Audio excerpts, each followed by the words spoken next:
పోషక విలువలేంటో డాక్టర్ అరుణ గారు చెప్తారు విందాం.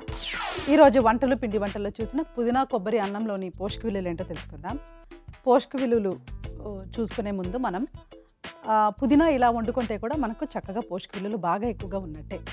ఎందుకంటే మనం డీప్ ఫ్రై కానీ ఎక్కువసేపు కుక్ చేయాల్సిన అవసరం కానీ లేకుండా ఇలా పాన్ ఫ్రై చేసుకుంటే మాత్రం నిజంగా చాలా బాగుంటుంది. కొబ్బరి అంటారా, కొబ్బరి తెలిసిన విషయమే. 10 నుంచి 15 గ్రాముల వరకు వాడుకుంటే ఇంటిల్లిపాద అందరికీ కూడా సరిపోయే విధంగా ఉంటుంది. కాబట్టి ఈ కొబ్బరి రైసులు అలాంటివి చేసుకునేటప్పుడు కూడా మనము జస్ట్ చాలా ఆచితూచి లెక్క వేసుకొని మితంగా మనం కొబ్బరి వేసుకుంటే నిజంగా చాలా చాలా బాగుంటుంది. అంతేనండి, ఇప్పుడు ఏది తినాలంటే కూడా దానికి ఒక లెక్క ఉండాలి. అంటే ఎంత తింటున్నాము ఏంటి, ఇది మనం తినచ్చా. కొన్ని రకమైన ఫుడ్స్ అన్లిమిటెడ్ క్వాంటిటీస్లో తీసుకోవచ్చు. దానికి ఒక చక్కటి ఎగ్జాంపుల్ ఏంటంటే, ఇప్పుడు మీరు ఊరించే వంటలు చూసిన ఆ కీరా దోస, నువ్వుల పచ్చడి. ఇప్పుడు కీరా దోస లాంటి వెజిటబుల్స్ మనము అన్లిమిటెడ్ క్వాంటిటీస్లో తీసుకుంటే కూడా మనకు క్యాలరీస్ అంత పెద్దగా రావు. అన్లిమిటెడ్ అంటే మరీ ఎక్కువ అని కాదు, కొంచెం 200-250 గ్రామ్స్ తీసుకుంటే కూడా మనకు జస్ట్ 30-40 క్యాలరీస్ వస్తాయి. కాబట్టి అలాంటివి మనం చక్కగా సాలెడ్ రూపంలో కూడా మనం తీసుకోవచ్చు. కీరా దోసతో సాలెడ్ అంటే మనం ఓకే అని ఫిక్స్ అయిపోయాం కదా. ఇలా చేసుకుంటే ఎలా ఉంటుంది పచ్చడిలాగా అంటే కూడా మెయిన్ థింగ్ నేను ఒక చిన్న విషయం గుర్తు చేయాలనుకుంటున్నాను. చిన్న విషయం కాదు, చాలా పెద్ద విషయము. ఇప్పుడు చాలామందికి షుగర్ కానీ బీపీ కానీ 30-35 ఏళ్ళ లోపు వచ్చేస్తుంది కదా. అలాగే గనక మనం అది సరిగ్గా కంట్రోల్స్లో ఉంచుకోకుండా, అంటే ఎక్కువ షుగర్ లెవెల్స్ అటు ఇటు అవ్వడం, లేకపోతే బీపీ కూడా నార్మల్ రేంజ్ కంటే కూడా ఎక్కువగా తరచూ ఉండడం, అంటే మోస్ట్ డేంజరస్ థింగ్ ఏంటంటే, చాలా చాలా ప్రమాదకరమైన విషయం ఏంటంటే షుగర్ రావడమో బీపీ రావడమో కాదు, వచ్చాక దాన్ని ఎలా ట్యాకిల్ చేయాలి, దాన్ని ఎలా కంట్రోల్లో ఉంచుకోవాలి అని తెలుసుకోవాలి.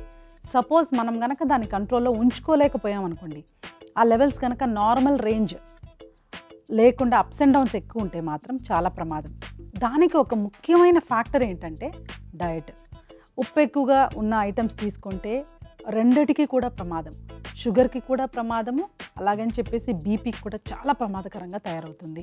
10 ఏళ్ల పాటు బాడీ పోరాడుతుంది, ఫైట్ చేస్తుంది, ఏ రకమైన ఇబ్బంది రాకుండా చూసుకుంటుంది వేరే ఆర్గన్స్కి. కానీ 10 ఇయర్స్ తర్వాత బాడీ కూడా అలసిపోయి ఏదో ఒక ఆర్గన్, కంటి దగ్గర నుంచి గుండె వరకు, లేకపోతే kidneys, most important thing kidney damage కానీ ఇవన్నీ కూడా జరగచ్చు. సో జాగ్రత్త. ఇలాంటి పచ్చళ్ళు ఇలాంటివి మనం కొంచెం రేర్గా తీసుకుంటేనే బాగుంటుంది. ఇక ఇంకో రెసిపీ కూడా చూశారు, వంకాయ నువ్వుల పులుసు. ఇది మాత్రం చాలా మంచి రెసిపీ అండి. ఎందుకంటే మనం పులుసు రూపంలో చేసుకుంటున్నాం కాబట్టి నిజంగా చాలా బాగుంటుంది.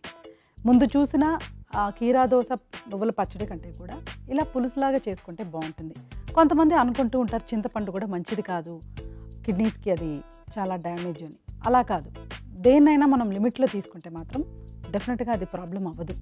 కానీ మోస్ట్ ఇంపార్టెంట్ థింగ్ ఏంటంటే షుగర్ వచ్చినా బీపీ వచ్చినా వాటి లెవెల్స్ని మనం కంట్రోల్లో ఉంచుకోవడం అన్నది చాలా చాలా ఇంపార్టెంట్.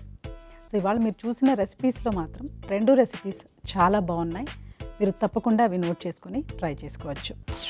ఇప్పుడు మీ అందరి కోసం మరో చిట్కా. మీకోసం ఎంటీఆర్ మసాలా వారి చిట్కా. కంద ముక్కలు త్వరగా ఉడకాలి అంటే ఆ ఉడికించే నీటిలో ఒక చిన్న బెల్లం ముక్క వేస్తే త్వరగా ఉడికిపోతాయి.